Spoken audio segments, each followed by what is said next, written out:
Shalom and good evening. This is TV7 Israel News broadcasting to you from Jerusalem. And in today's top stories, Israeli President Reuven Rivlin asserts in an address to the European Parliament that conditions necessary for a final status peace agreement between Israel and the Palestinians do not exist at the moment. Palestinian President Mahmoud Abbas rejects an offer by EU Parliament President Schulz to meet with Israeli President Reuven Rivlin. Turkish Foreign Minister Mevlut Cavusoglu says his country will continue to meet with Hamas officials to promote Palestinian unity that, in their perception, is vital for peace with Israel. Israeli President Reuven Rivlin addressed the European Parliament last night during his first state visit to Brussels, in which he reiterated Jerusalem's position that direct negotiations between Israel and the Palestinians was the only viable way to reach a sustainable solution to the decades-old conflict. The Israeli head of state asserted that at the moment, conditions necessary for a final status agreement between Israel and the Palestinians do not exist. Rivlin called on the European Union to refrain from international conferences that would only harm prospects of advancing a sincere process aimed at peace. Instead, Rivlin proposed that the EU would assist in improving trust between the Palestinians and Israelis. Speaking at a joint press conference with European Parliament President Schulz after his address, Rivlin proclaimed hope at the outcome of his visit, in which Israel aspires to bolster its partnership with the European Union, a union Israel perceives as a very important partner. Israel often feels that Europe does not listen to our concerns. I hope today we have shown that Israel has a strong voice and is an important partner to the EU.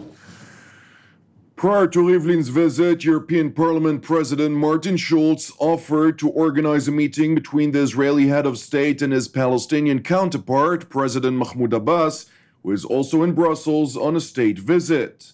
President Rivlin accepted the offer, yet President Abbas rejected the proposed meeting. It was also revealed that Rivlin and Abbas were initially supposed to be at the same hotel during their time in Brussels, but when the arrangement was publicized, the Palestinian delegation reportedly found an alternative location. In recent months, Abbas has claimed several times in meetings with international officials and in interviews to the media that he is willing to meet with Netanyahu immediately, but that the latter is the one refusing such a meeting. In another incident, Abbas claimed that U.S. Secretary of State John Kerry thwarted a meeting between him and Netanyahu. The Palestinian leader claimed that the American top diplomat asked from him to avoid meeting with the Israeli leader. A similar incident occurred in October of 2015 when the French foreign minister at the time, Laurent Fabius, attempted to arrange a meeting between Netanyahu and Abbas in Paris in an attempt to stop escalating tensions concerning the Temple Mount. Netanyahu responded positively to Fabius's proposal, but Abbas delayed his response for several days until the issue became irrelevant. Meanwhile, in Brussels, President Mahmoud Abbas met with European Commission President Jean-Claude Juncker and EU Foreign Policy Chief Federica Mogherini, during which the European Union's top diplomat called on Israel and the Palestinians to hold counterproductive actions that hinder peace. The current situation on the ground is extremely dangerous for all, for Palestinians, for Israelis, for Europeans, for the whole international community. We want to see settlements expansion to stop. We want to see demolitions to stop. We want to see violence and also incitement to violence to stop. Palestinian President Mahmoud Abbas took the opportunity to condemn Israel and emphasized that Prime Minister Benjamin Netanyahu's aspiration to see an Arab peace initiative, which was initially proposed in 2002, implemented with certain amendments, Israel would have to stop violating the rights of the Palestinian people.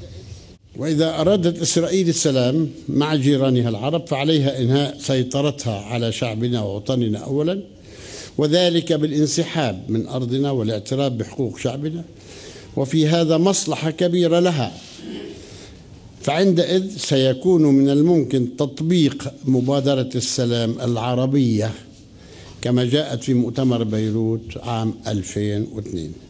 مرة أخرى سيدتي أشكركم على جهودكم القيمة والتي نتطلع لاستمرارها لما في ذلك خير لنا جميعا وللسلام في المنطقة والعالم. Now to Ankara, where reports on an immediate deal on normalizing relations between Israel and Turkey have raised concerns within the Islamist Hamas organization, which controls the Gaza Strip, that Ankara is compromised on its demand to lift the blockade Israel imposes on the Palestinian enclave. Turkey has demanded from Israel to apologize for an incident in 2009 in which 10 Turkish activists were killed by Israeli Navy commandos as they attempted to breach the naval blockade on the Gaza Strip. Two additional demands were that Jerusalem pay compensation to the victims' families and lift its blockade from the Gaza Strip. For Israel, limiting Hamas activity in Turkey has been a key demand. Jerusalem has since apologized to the killing of Turkish citizens and has promised to compensate their families. It vehemently opposed lifting its blockade on Gaza, since the Islamist Hamas organization that controls the enclave openly seeks the destruction of the Jewish state. Turkey, on its part, rejected Israel's demand to exile Hamas members from its territory, even though the Palestinian Islamist organization is internationally recognized as a terrorist organization, including by the European Union, which Ankara hopes to join. Turkish Foreign Minister Mevlut Cavusoglu said in a press conference that his country will continue to meet with Hamas officials to promote unity with its Western-backed Palestinian rivals Fatah in an effort to promote unity among Palestinians, a key ingredient for attaining a viable peace solution with Israel. Hamas olmadan kalıcı bir barışın olmadığını, bir çözümün olmadığını bugün İsrail de kabulleniyor. Bu konuyla Orta Doğu konusuyla ilgilenen herkes, tüm ülkelerde bunu kabul ediyor. Dolayısıyla bundan sonra da Hamas'a gerek El Fetih'le birlikte Filistin içinde birlik beraberliğin devam etmesi bakımından gerekse Orta Doğu barış sürecine katkı sağlamak anlamında Hamas'la da temaslarımız devam edecektir. Meanwhile, as Britain votes today on whether or not it is going to stay in the European Union, Turkish Foreign Minister Mevlut Cavusoglu stressed that it was not right that Turkey's status as a candidate to join the European Union was used as an argument in the Brexit campaign. Turkey's aspirations on possible future membership of the EU has become a major theme in the campaigning for and against Britain's membership in the 28-member bloc. Exit supporters claim millions of Turks could migrate to Britain if the country remains in the EU and Turkey then joins. British Prime Minister David Cameron dismissed the issue, saying Turkey's membership is not likely going to happen. Türkiye gelecek sanki İngiltere'ye, Avrupa'ya yük olacak gibi algı yaratmaya çalışmak doğru değil. Türkiye'nin ne zaman üye olup olmayacağı konusunda seçim referandum öncesi kampanyada bunu artı ya da eksi yönde kullanmak da doğru değil. Her şeyden önce sen ne kadar iktidarda kalabileceksin? Sen onun hesabını yap. Veya Avrupa Birliği içinde kalabilecek misin, kalmayacak mısın? Bunun hesabını yap.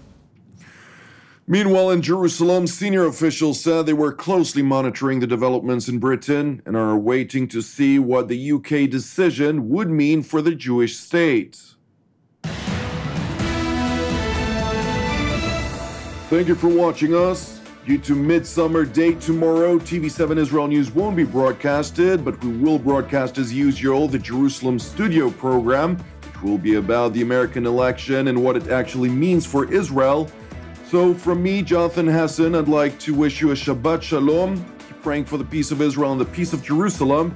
We will see you again for TV7 Israel News on Monday at the same time.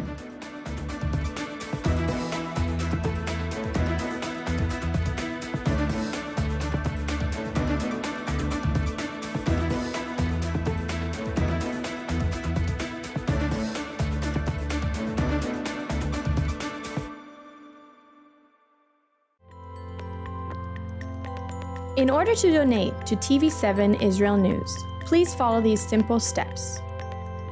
First, press the Donate logo, located at the bottom left side of TV7 Israel News Facebook page, or on the Donate tab at the head of the page. Then insert the amount you'd like to donate, and fill in your credit card information. Just like this. And press Review Donation and continue.